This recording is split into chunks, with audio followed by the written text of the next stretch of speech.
নারীদের জন্য ১ নম্বর সতর্কবাণী, কোনো নারী যদি পর্দা করে তাহলে তার জন্য অনেক কিছু লাভ আছে।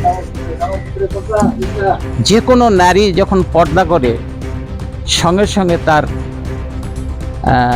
শরীরটাকে আল্লাহর ফেরেশতার দ্বারা হেফাজত করে, আর ওর চেহারা নূরের ন্যায় উজ্জ্বল হতে থাকে।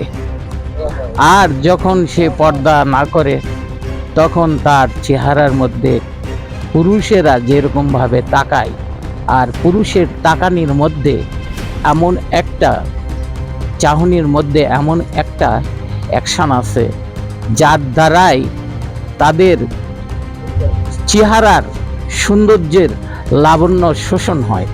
যেমন টিকটিকি অথবা লাইসোসা একটা বনের পাশে যখন থাকে, সে প্রথমে আসে তখন নীল বন, এরপর ইথারের মাধ্যমে মানুষের শরীর থেকে রক্ত শোষণ করে তার কালার হয়ে যায় লাল। ঠিক ওই রকম পুরুষের চাহনির দ্বারাই নারীর লাবণ্য শোষণ হয়। যেমন নদীর মধ্যে কচ্ছপ উপরে ডিম পারে এবং নদীর মাঝখানে যায় তাকায় থাকে ওই ডিমের দিকে, আর যখন বৃষ্টি পড়ে তখন আস্তে আস্তে ওই বৃষ্টি পড়ার কারণে ডিম থেকে বাচ্চা ফুটে আবার নদীতে নেমে আসে। মেয়ে মানুষের লাবণ্য শোষণ করার জন্য পুরুষের চাহনি যথেষ্ট।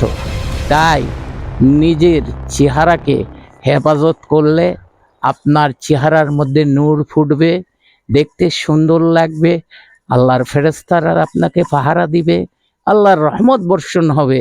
তাই আপনি বেশি বেশি করে নারীরা তোমরা পর্দা করো এবং পর্দার অন্তরালে থাকবার জন্য চেষ্টা করো। আল্লাহ পাক তোমাদের গ্যারান্টি হয়ে যাবে ইনশাআল্লাহ।